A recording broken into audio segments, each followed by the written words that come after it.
Bueno, buenas tardes a todos. Os saludo desde el día, hoy es el 4 de abril del año 2022 y os recuerdo que, bueno, entramos ya en la Semana Santa, o sea que la semana que viene no habrá clase y la otra tampoco. La próxima clase tendrá lugar el día 24 de abril, porque aquí en Barcelona es fiesta el lunes de Pascua, de manera que tampoco habrá clase. El próximo día que nos veremos será el día 24 de abril, y yo ya os lo recordaré a través de los grupos, os recordaré el día que empezamos otra vez, ¿no? Entonces vamos a empezar con la oración de siempre y luego empezaremos la clase de hoy. En el nombre del Padre, del Hijo y del Espíritu Santo. Amén. Señor Jesús, me presento a ti tal como soy. Te pido perdón por mis pecados, me arrepiento de ellos, por favor, perdóname. En tu nombre perdono a todos los que me han ofendido. Renuncio a Satanás, a los espíritus maléficos y a todas sus obras. Me entrego por completo a ti con todo mi ser. Señor Jesús, ahora y por siempre, te invito a entrar en mi vida. Te acepto como mi Señor, mi Dios y mi Salvador. Por favor, cúrame, cámbiame, fortaléceme en cuerpo, alma y espíritu. Ven, Señor Jesús, cúbreme con tu preciosa sangre y lléname del Espíritu Santo. Te amo, Señor Jesús. Te alabo, Señor Jesús, y te doy las gracias. Te seguiré cada día de mi vida. María, mi Madre, Reina de la Paz, San Peregrino Santo del Cáncer, todos los ángeles y santos, por favor, ayudadme. Amén. En el nombre del Padre, del Hijo y del Espíritu Santo. Amén. Bueno, pues estamos ya en la sexta bienaventuranza. Y la sexta bienaventuranza dice exactamente: bienaventurados los limpios de corazón, porque ellos verán a Dios. Claro, para entender esto, vamos a entender primeramente, vamos a comprender primeramente qué quiere decir corazón. O sea, el corazón en Biblia, el corazón en Biblia es el lugar de donde fluye la inteligencia, la voluntad, el deseo, los sentimientos, las decisiones. Esto es lo que es corazón en Biblia. Por ejemplo, esto lo conocéis muy bien, el texto que es de Ezequiel. Todas las citas las tenéis en los grupos. Yo os he puesto las citas. Concretamente, si alguien no los tuviera, es el capítulo 11 de Ezequiel, versículo 19. Y dice este versículo: esto es Dios que habla a través por boca de Ezequiel, ¿no?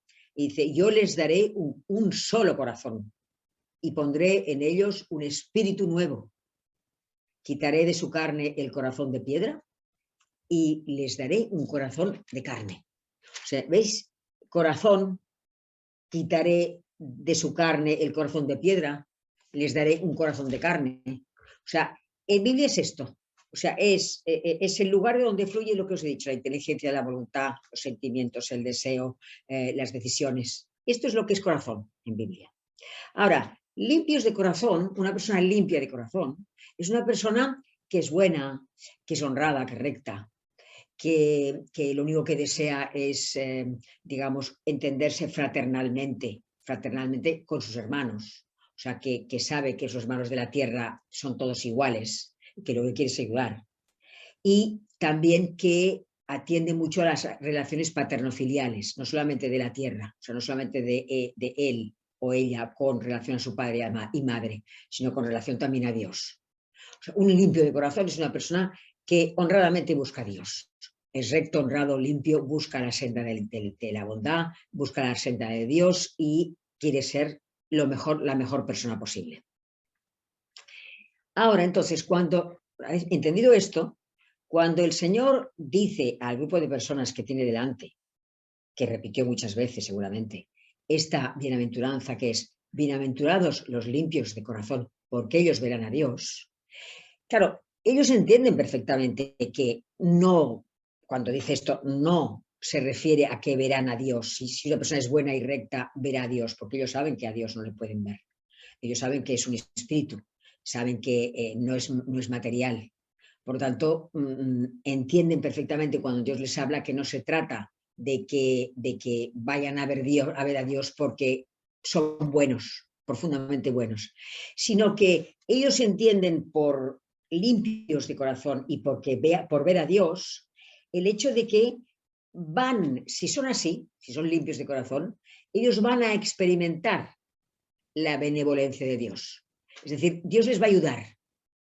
Y también, si son limpios de corazón, son buenos, honrados, ellos van a tener una relación estrecha, podrán tener una relación estrecha con Dios en el templo, por ejemplo, cuando vayan a rezar, ¿no?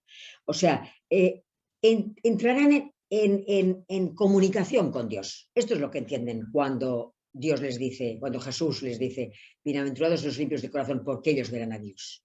Y esto os lo demuestro, pues, por ejemplo, con Salmos, por ejemplo. Cuando, ya os digo, cuando se trata de que pueden obtener la benevolencia de Dios, o sea, que lo que quieren es hay que Dios les ayude, por ejemplo, en el Salmo 12, versículo 11, dice, sálvanos, Yahvé, que escasean los fieles, que desaparece la lealtad entre los hombres. O sea, sálvanos, ayúdanos, porque falta gente que crea.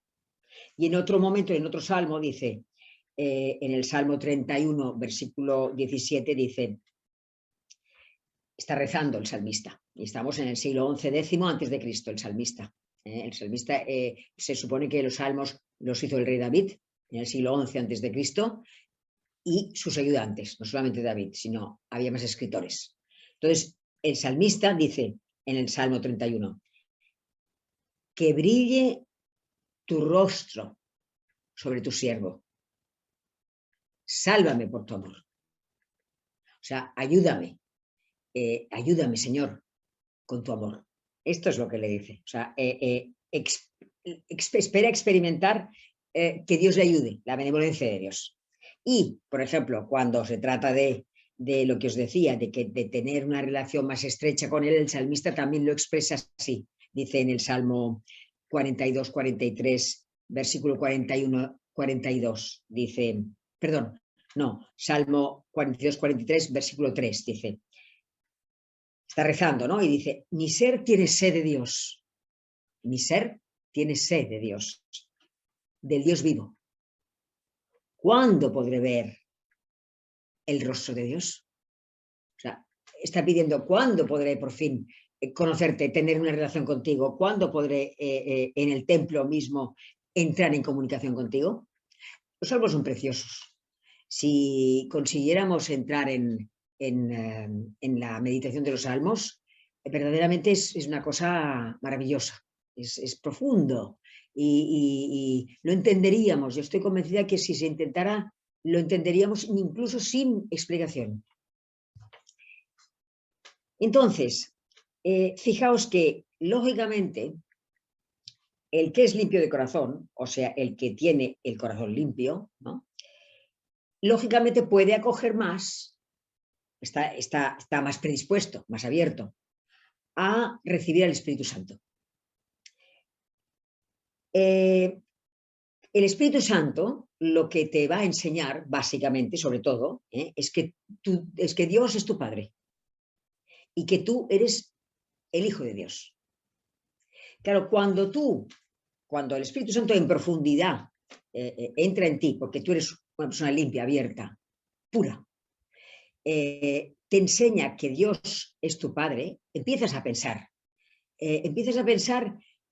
porque a nivel humano también empezamos a pensar en nuestros padres. A nivel humano llega una edad en que pensamos, a ver, ¿cómo era mi padre? ¿Cómo era mi madre? ¿Qué carácter tenía? ¿Cómo era cuando mi madre tenía 30 años? ¿Cómo fue la relación de mis padres? ¿Cómo reaccionó mi padre en esta situación determinada? ¿Qué sentía yo con respecto a mi madre o a mi padre? O sea, empiezas a tener curiosidad por conocer verdaderamente a tus padres, cosa que a los 17 o 16 años, pues al menos ni se te ocurre, siempre están tus padres ahí. Pero cuando te haces consciente de que verdaderamente tienes padres, tanto en la tierra como en el cielo, o sea, como que Dios es tu padre, pues empiezas a entender, empiezas a querer conocer a Dios, puesto que el Espíritu Santo te está revelando, al tener un corazón puro, te está revelando que tu Padre es Dios. Entonces, ¿cómo conocer a Dios si es un ser inmaterial? Pues a través de Jesucristo. Es decir, todo lo que hace Jesucristo viene, Jesucristo no hace nada que no le diga el Padre que haga. O sea, a través de ver cómo Jesucristo actúa o deja de actuar, dice o deja de decir, entendemos cómo es el Padre, conocemos cómo es el Padre, cómo es el Padre. De ahí que la forma de conocer al Padre sea a través de conocer a Jesucristo. Y tenemos todo el Evangelio para conocer a Jesucristo. Todo lo que nos dice es todo lo que nosotros es, y a través de ahí podemos llegar a ver todo, todo como es. Entonces, claro, una vez conocemos quién es el Padre, o sea, cómo es el Padre a través de Jesucristo, ya pues podemos vivir en paz, de alguna manera, ¿no? O sea, podemos, digamos, vivir sin angustias, o sea, vivir según Dios, porque entendemos que Dios cuida de nosotros, pero ojo, ojo, o sea, una cosa es entender que Dios es tu Padre y otra cosa es quedarte tan tranquilo y no hacer nada más, porque Jesucristo trabajó toda su vida y Pablo dirá, el que no trabaje, que no coma. Por lo tanto, es un ten con ten. O sea, tú tienes que, para ir conociendo a tu Padre, que es Dios, tú tienes, y haciendo lo que él quiere, tú tienes que seguir una senda, el camino, y al mismo tiempo trabajar. O sea, saber que Dios está al lado tuyo y al mismo tiempo pasar la vida, transcurrir tu vida, pero siempre pensando y queriendo y entendiendo que Dios es tu Padre, pero que tienes que vivir la vida aquí, que es una prueba hasta llegar al otro lado, y que te ayudará, pero que tú tienes que poner de tu parte, o sea, que no te tienes que desviar del camino. Entonces, fijaos que una de las cosas que rompe con el hecho de limpio de corazón es la persona que es hipócrita. Y Jesucristo, o sea, hipócrita es decir, o sea, un hipócrita es una persona que hace las cosas para que le vean hacerlas, las hace, pero en realidad dentro, interiormente no las siente así. Pero lo hace para que le vean, para lucir, para que la gente piense que está haciendo muy bien lo que está haciendo y que es una buena persona. Entonces, Jesucristo se metió muchísimo con esto. Tenemos en Mateo 7, por ejemplo. Mateo capítulo 7, versículo 15, que dice un momento dado, dice, guardaos de los falsos profetas que vienen a vosotros con disfraces de ovejas, pero por dentro son lobos rapaces. O sea, un hipócrita, que primeramente aparentemente va bien, se te quiere ganar, pero por detrás te puede hacer lo que quiera.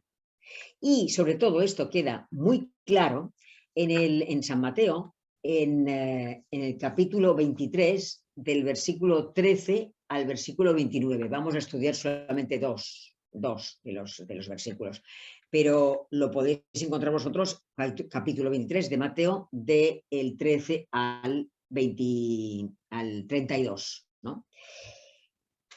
Y os digo, Jesucristo sentía tal repugnancia hacia la gente que era hipócrita, que hay muchos momentos, ahora lo veremos, en que se muestra muy duro con ellos. O sea, dice unas cosas durísimas con respecto a ellos. Por ejemplo, capítulo 23 de Mateo, versículo 23. Dice, hay de vosotros, siempre se refiere a los escribas y fariseos, hay de vosotros, escribas y fariseos hipócritas, que pagáis el diezmo de la menta, del aneto y del comino, y descuidáis lo más importante de la ley, que es la santidad, la misericordia y la fe.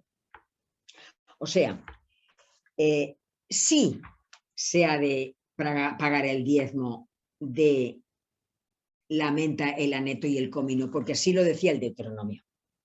Pero si son tan escrupulosos para cosas tan mínimas, que es el diezmo de lo que pesaba, lo que querían comprar, o sea, si compraban, yo qué sé, a lo mejor, pues eso, no en kilos, pero digamos en kilos, pues, por ejemplo, un cuarto de kilo de comino, tenían que pagar el equivalente al 10% de lo poco de comino que compraban. Entonces, esto se seguía a rajatabla, pero en cambio, o sea, esto se seguía, sí se seguía a rajatabla, pero en cambio, lo que era importante para la ley, que era la santidad, la misericordia y la fe, esto lo descuidaban más. Por eso dice, ¡ay de vosotros, escribas y fariseos hipócritas, que pagáis el diezmo de la menta, del aneto y del comino, y descuidáis lo más importante de la ley, que es la santidad, la misericordia y la fe! Y otro ejemplo es el versículo 27 del capítulo 23 de Mateo, que dice, ¡ay de vosotros, escribas y fariseos hipócritas, pues sois semejantes a sepulcros blanqueados, que por fuera parecen hermosos, pero por dentro están llenos de huesos, de muertos y de toda inmundicia!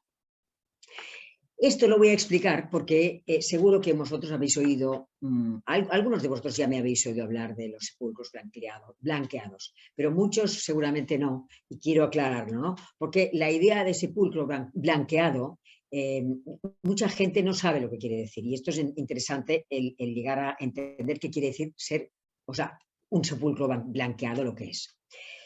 Veréis, se parte de la base, según los judíos, de que el cadáver es impuro. Los cadáveres, en cuanto muere una persona, el cadáver es impuro automáticamente. Entonces, los que tocan el cadáver aquel, sea el cadáver que sea, incurren en impureza, se tienen que purificar en el templo. Por eso la obra de limpieza del cadáver se le daba a las mujeres. Las mujeres, en principio, no eran nada importante. O sea, el pecado, mejor que lo cometiesen, la impureza, mejor que la cometiesen las mujeres que los hombres. Por eso el trabajo de limpiar el cadáver o los cadáveres se les daba a las mujeres. Entonces, el lugar en donde eran enterrados los cadáveres eran, claro, los cementerios. Y los cementerios también eran impuros. Es decir, un lugar que contuviera huesos o corrupción de un cadáver también a su vez era impuro. Y por lo tanto, no se podía pisar. O sea, tú no podías ir a un cementerio porque si lo pisabas, quedabas impuro. Te tenías que purificar antes de llegar al templo. Entonces, esto supongo que, claro, cada pueblo debía tener su cementerio. Evidentemente, la gente del pueblo que tenía el cementerio cerca evitaba pasar por el cementerio aquel para no quedar impuro. Pero ¿qué ocurría en las fiestas de la Pascua? Cuando Jerusalén se llenaba de 30, que generalmente había 30.000 personas, pero en las fiestas de la Pascua había 90.000.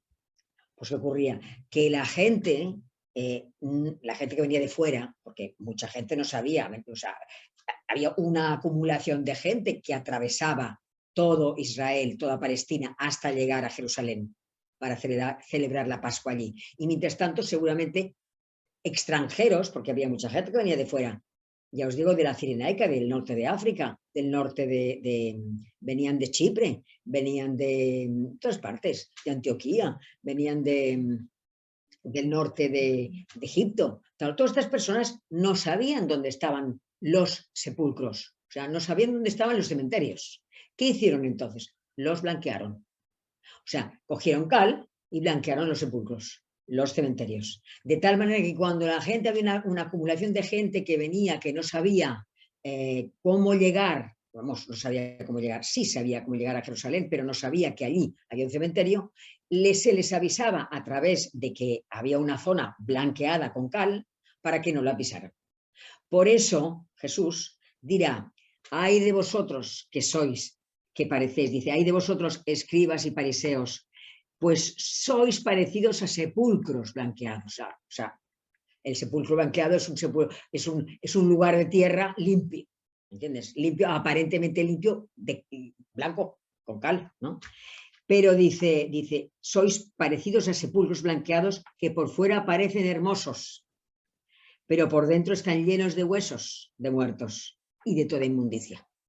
Es decir, que por fuera parecéis fenomenales, parecéis que tenéis un corazón limpio y sano, y por dentro estáis muertos porque estáis llenos de hipocresía. Esto es lo que quiere decir sepulcros blanqueados. Y bueno, luego lo leeréis vosotros porque hay más, ¿no? Ya os digo, desde el 23 a capítulo 23, desde el 13 hasta el 29, todo el rato va diciéndoles cosas muy fuertes. Escribas y fariseos hipócritas les llama, debido a muchas cosas, ¿no? Entonces, para que entendáis bien un caso de hipocresía, un caso de falta de limpieza de corazón, me voy a ir a los Hechos de los Apóstoles a explicaros capítulo 5, Hechos de los Apóstoles, capítulo 5, versículo del 1 al 11. Y os explicaré un caso, que es el caso que en los Hechos de los Apóstoles se llama fraude de Ananías y Safira. Antes me voy a explicaros dos cosas para que se entienda lo del fraude de Ananías y Safira. Antes, un momento antes del capítulo 5, estamos en los comienzos de la Iglesia.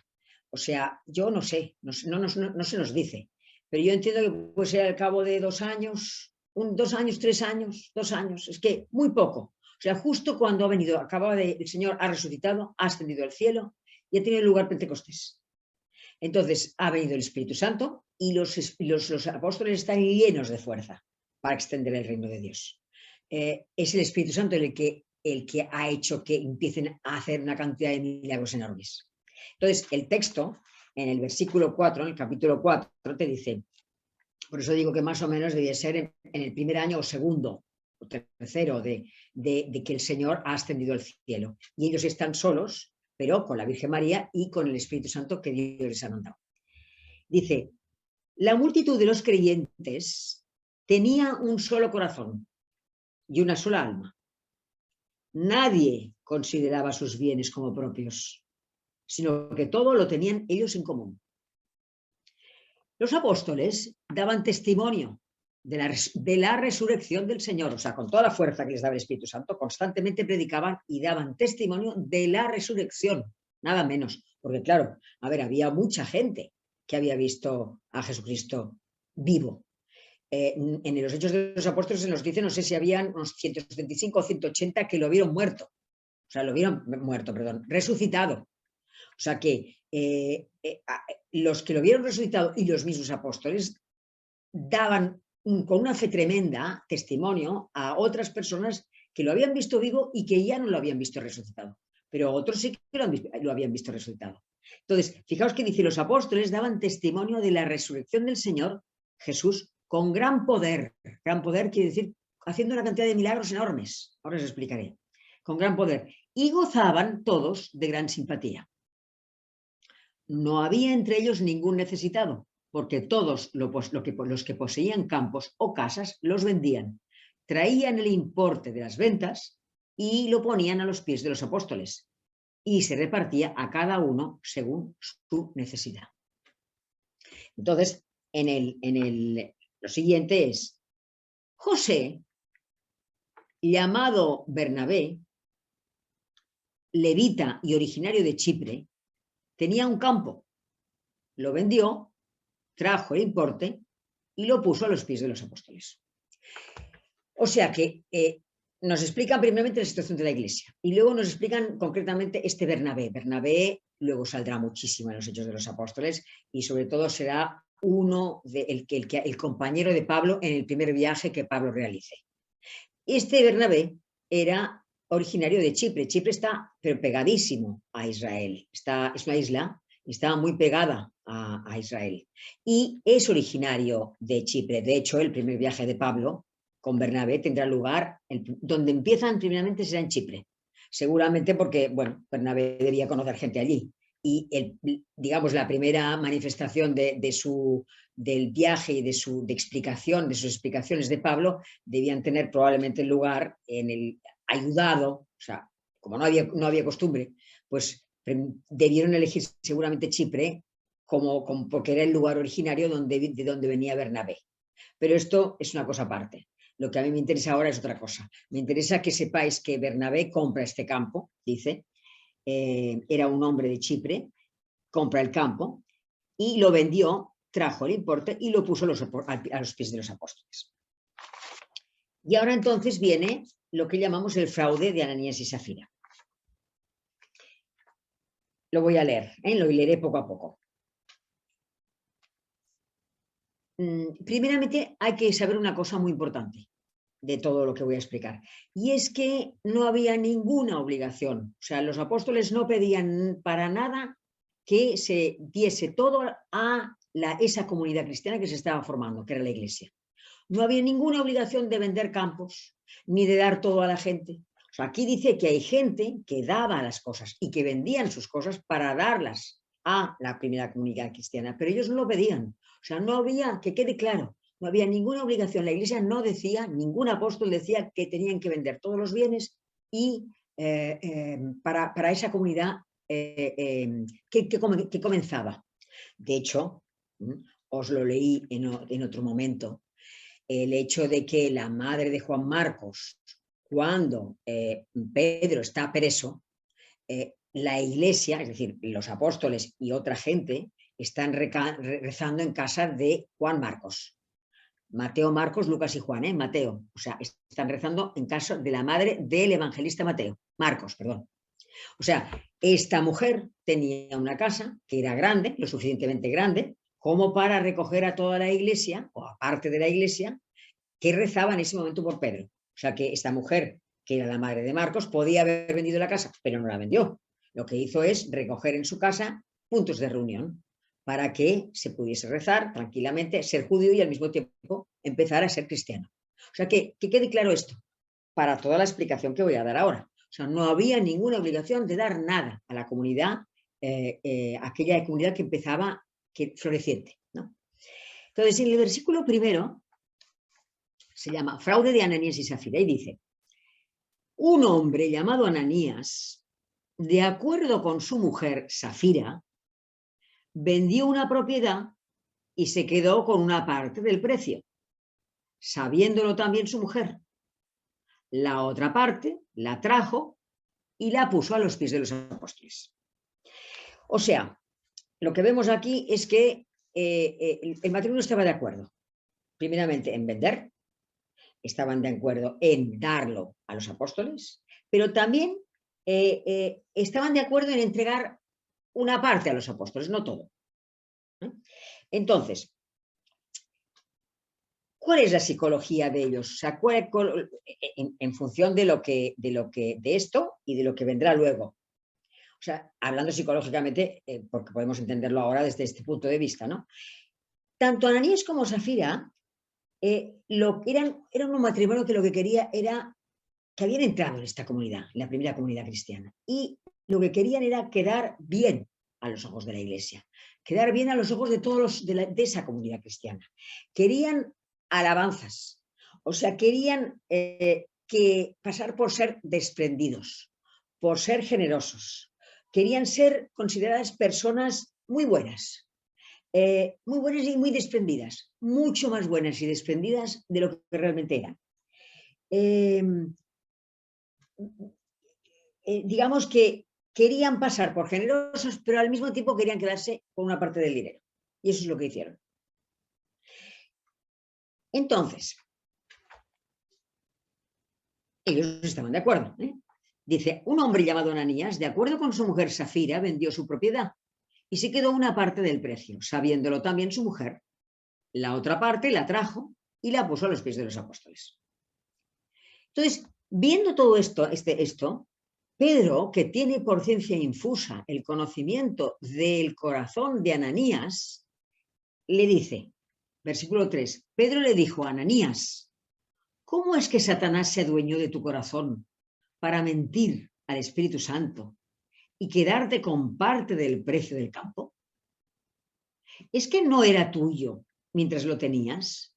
Y una vez vendido, ¿no podías disponer del precio? ¿Para qué determinaste en tu corazón hacer esto? Nos has mentido. No has mentido a los hombres, sino a Dios. O sea, esto es lo que se desprende de lo que Pedro ve a través de ciencia infusa. O sea, Pedro lo que ve es el alma de Ananías. Y ve que lo que realmente ocurre es que lo que quería, lo que os he explicado, lo que quiere es lucir. lo que quiere es quedar bien delante de toda la comunidad y en realidad tiene un corazón menos limpio de lo que quiere él aparentar tener. Claro, esto es un acto de hipocresía. Entonces, Pedro esto no lo podía permitir. Y no lo podía permitir primero porque había oído a Jesús, como os he explicado, muchísimas y muchísimas veces ser duro con las personas que eran hipócritas. Y dos, porque la iglesia se estaba formando. Al estar formándose en ese momento la iglesia, tenían que sentarse las bases muy claras de cómo iba y debía ser la iglesia. Por lo tanto, no se podía permitir absolutamente que quedara clarísimo que el hipócrita era aborrecido totalmente por Dios. Si os pongo un ejemplo actual, por ejemplo, sería la idea de, por ejemplo, un hombre o un señor que va a una rifa, a una fiesta, en la que ahí se venden boletos para una rifa para ganar dinero para los pobres, ¿no? Para una cierta cosa determinada, para ayudar a una ONG determinada, ¿no? Y este hombre lo que hace es gastarse, por ejemplo, 3.000 euros en boletos para ayudando aparentemente a esta ONG. Pero realmente él lo hace en su corazón, o sea, a los demás a lo mejor les convence, pero él lo hace realmente para que la gente piense, no solamente que qué rico es, sino que qué generoso es, puesto que se gasta en aquella fiesta 3.000 euros comprando boletos. Pero en su interior no le importa nada a la gente a la cual va a ir ese dinero suyo. Eso sería un ejemplo un poco de hipocresía, ¿no? Que pasa porque es una fiesta y la gente pues es superficial y piensa, bueno, pues qué bien, este hombre, pues esto, mira, fulanito se gastó tanto, en tanto, y no piensan más. Pero el corazón de Dios es distinto, el corazón de Dios sabe perfectamente cuándo uno es limpio o no es limpio de corazón. Esto sería el equivalente, ¿no?, a lo que podríamos decir ahora. Entonces, fijaos, cuando Pedro le dice todo esto, cuando Pedro ve por ciencia infusa, o sea, ve el corazón de Ananías, que lo que ha hecho realmente no es tan, digamos, no tiene un alma tan limpia como él quiere parecer que tiene, digamos, no es que le reproche tanto la avaricia, porque claro, ellos venden el terreno. Y está de acuerdo con la mujer. Entonces, venden el terreno y en lugar de dar todo el dinero, da parte del dinero y parte se lo queda. Pero vamos a ver, Pedro no le reprocha la posible avaricia que pudiera haber ahí, porque cada uno puede hacer lo que quiera. Bastante ha hecho con entregar una parte del dinero de la venta del templo. O sea, y además ellos habían pactado juntos que parte se lo quedarían ellos. O sea que, digamos que no le reprocha tanto la avaricia, es decir, el hecho de quedarse parte del dinero, sino que lo que le recrimina, porque después de todo la avaricia es un defecto que puede ser que todos tenemos. Si no somos avariciosos, todos tenemos otro tipo de defectos. O sea que no le reprocha tanto lo que es la avaricia como el intento de engañarlos. Lo que Pedro reprocha aquí es el intento de engañar a la comunidad cristiana, la mentira, la vileza envuelta en virtud que este hombre quiere aparentar con su mujer. Claro, fijaos que tratar de engañar a los apóstoles, tratar de engañar a la comunidad cristiana, a la iglesia que nace, equivalía a tratar de engañar al Espíritu Santo. Y eso es lo que reprocha. Entonces, para Pedro no hay margen para blandenguerías. Ya os he explicado que se estaban sentando las bases de la iglesia y entonces no había lugar ni posibilidad de que se pudiese, de que se pudiese mostrar una cierta debilidad. Se tenía que ser muy serio en todo este asunto. Y fijaos también en la influencia de Satanás aquí, porque Satanás, en cualquier caso, Satanás lo que intenta es apartar a las almas de la santidad, tanto entonces como ahora. Y si no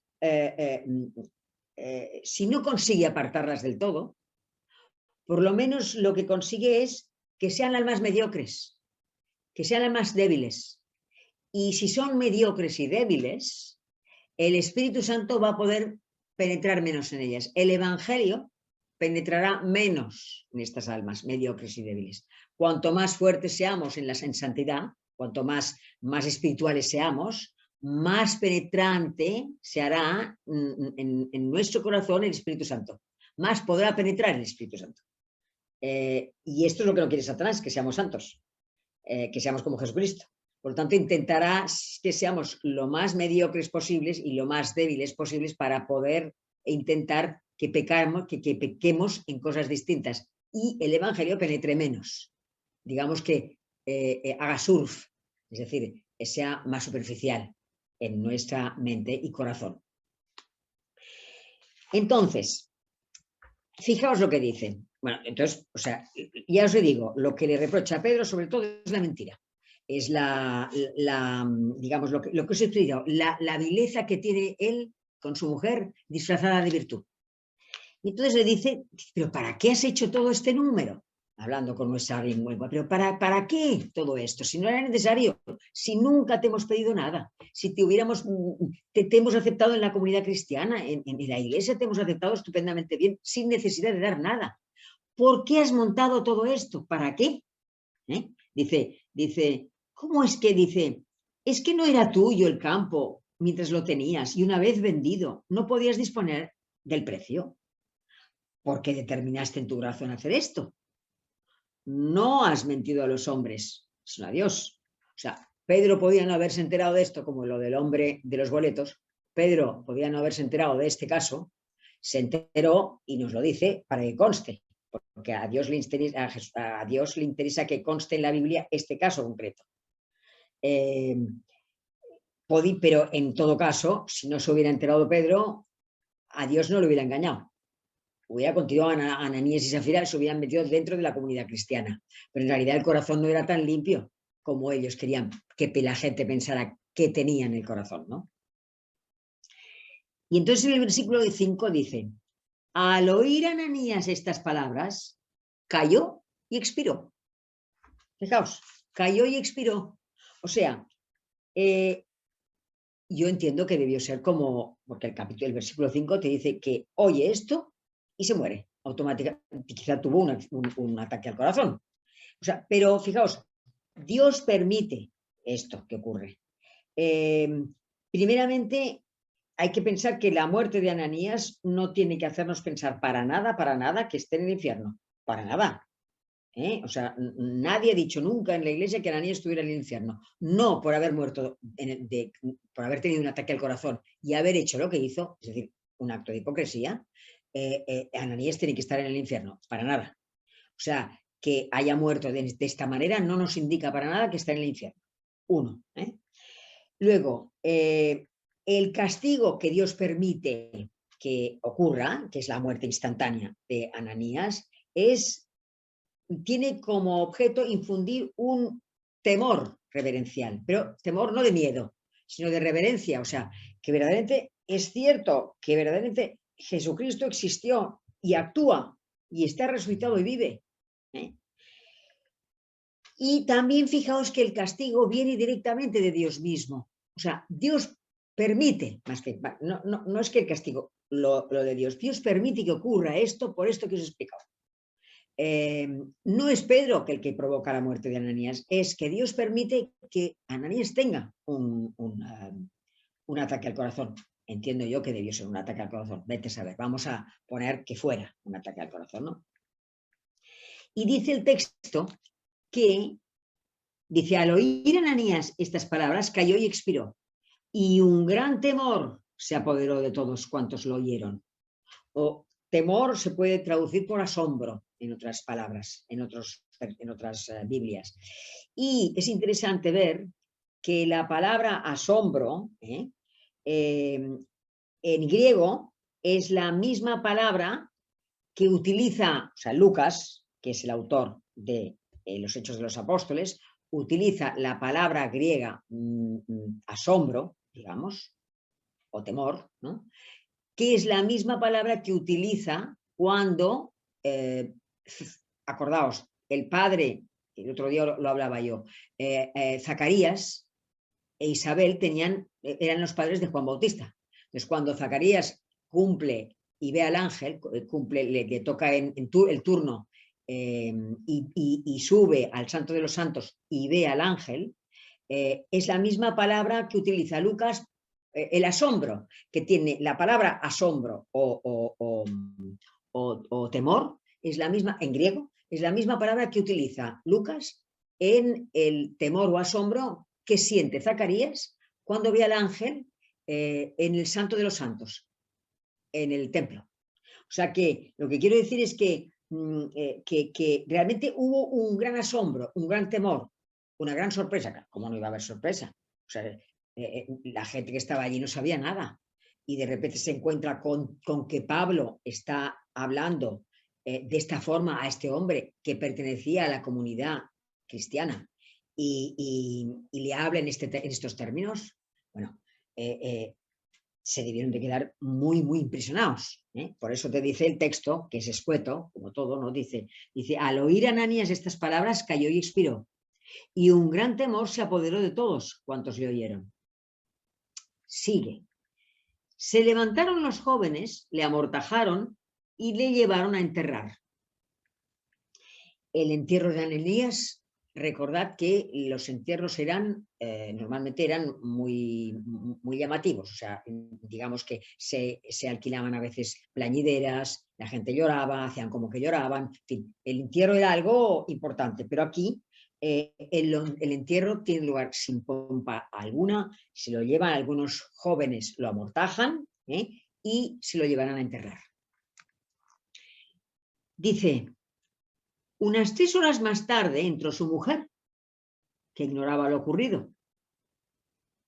Pedro le preguntó, dime, ¿habéis vendido el campo en tanto? Ella le respondió, sí, en eso.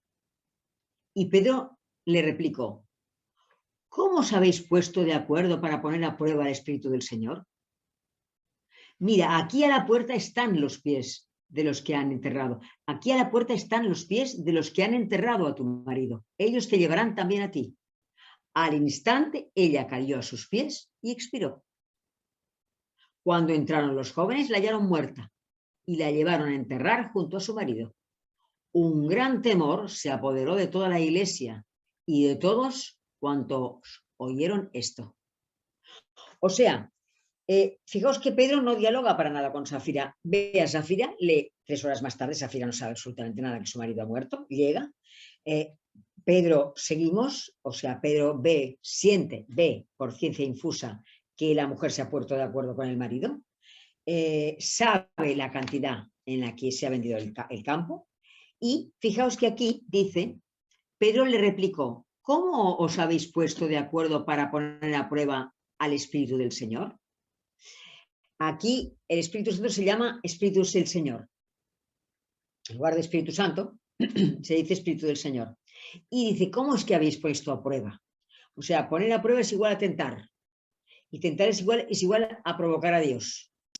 Porque digamos que, y esto hay que pensarlo y mucho, el pecado, del tipo que sea, es una provocación a Dios. Supone provocar a Dios. Y obrar en forma contraria a la santidad cristiana. Entonces hay que pensar esto. Pensar el hecho de que el pecado realmente es una provocación, el pecado supone tentar a Dios, es una provocación a Dios, porque Dios es todo lo contrario, es santidad pura. Entonces, si lo pensáramos más, a ver, con la gracia de Dios lo que tendríamos que hacer es pecar menos, evidentemente. Que Dios nos ayudara a pecar menos, pero hacernos conscientes, digamos, de lo que significa hacer un pecado, ya sea leve o grave. O sea que, en resumen, de todo esto, el centro de la falta que aquí se contempla, del fraude de Ananías y Safira, es no solamente la avaricia, sino también, sobre todo, la hipocresía.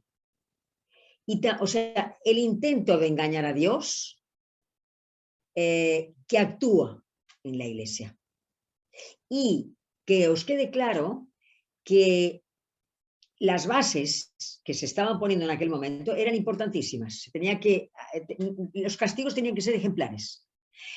¿Por qué? Porque fijaos que os lo he leído antes. Dice, la multitud de los creyentes tenían un solo corazón y una sola alma. Y dice, los apóstoles daban testimonio de la resurrección del Señor con gran poder. Es decir, había milagros constantes. Y no solamente esto, sino que había tantos milagros que incluso, ahora os lo leeré, la gente se curaba cuando pasaba Pedro. O sea, Pedro estaba rodeado de gente todo el tiempo y los apóstoles también, pero a veces Pedro no podía llegar a toda la gente que quería curarse. Entonces, les ponían, ahora os lo leo, les ponían en camillas a las personas para que la sombra de Pedro llegara y con esto se curaban. En el capítulo 5, versículo 15, dice, hasta el punto de sacar a los enfermos a las plazas y colocarlos en lechos y camillas para que al pasar Pedro, siquiera su sombra cubriese a alguno de ellos. También acudía la multitud de las ciudades vecinas de Jerusalén, trayendo enfermos y atormentados por espíritus inmundos, y todos se curaban. Pero fijaos, dice que todos se curaban. O sea, no solamente los posibles posesos, porque te dice que estaban atormentados por espíritus inmundos. No solamente los posibles posesos, sino que también todos los enfermos se curaban. O sea que había una cantidad. Una vez llega el Espíritu Santo, dejan de estar los apóstoles atemorizados por la angustia de que qué habrá pasado, qué vamos a hacer ahora después de que el Señor se ha ido, ha resucitado. Sí, lo ha visto la gente, pero ¿cómo empezar? Dale, que estuvo un tiempo enseñándoles, pero ahora nos ha dejado solos y ha ascendido al cielo. Y no es cuando les manda el Espíritu Santo, y es cuando entonces ellos adquieren toda esa fortaleza enorme que hace que hagan tantísimos milagros y que funden la iglesia. Así fue la iglesia primitiva, llena de fuerza, de vigor y con ideas claras y básicas. Aunque luego, con el tiempo, las cosas fueran cambiando poco a poco. Por eso siempre hay que mirar a la iglesia primitiva. Y en los años de los apóstoles siempre se pensará en la iglesia primitiva. La iglesia primitiva, llamamos a la iglesia primitiva a la iglesia, la inicial, la que empezó en Jerusalén con los apóstoles. Porque claro, luego se fue extendiendo. Y ya os digo que existía pues en Antioquía, que ahora ya no hay absolutamente nada, y se fue extendiendo gracias a Pablo por Asia Menor y por Turquía. O sea, por Asia Menor, Turquía y por Grecia, ¿no? O sea, pero siempre miraban a la iglesia primitiva. El punto de mira era siempre la primera iglesia, la iglesia de la cual os estoy hablando. Por eso era importante que hubiese un sedimento, una sedimentación clara sobre lo que era pecado y no era pecado.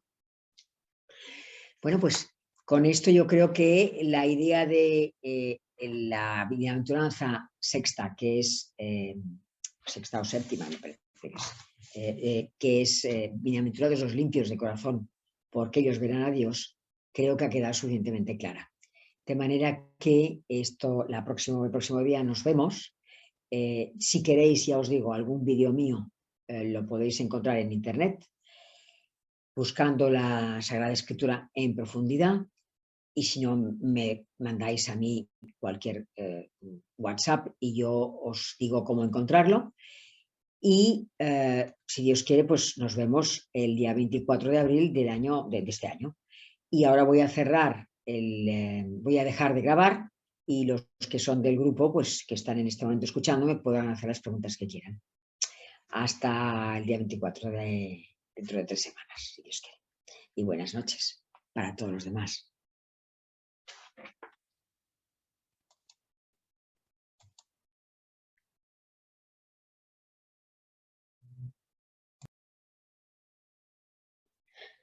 Buenas tardes.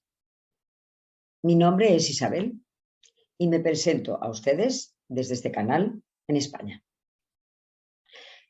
Les invito a seguirme para poder participar en el espacio La Sagrada Escritura en profundidad desde cualquier parte del mundo en el cual se encuentren. La clase de Biblia tiene lugar todos los lunes a las 19 horas, hora de España, 12 horas, hora de México. Y ustedes pueden conectarse fácilmente vía Zoom a dicha hora, en directo, o bien recibir la clase en diferido al día siguiente. Les espero con muchísimo cariño y muchísima ilusión, unidos en los corazones de Jesús y de María. Hasta pronto.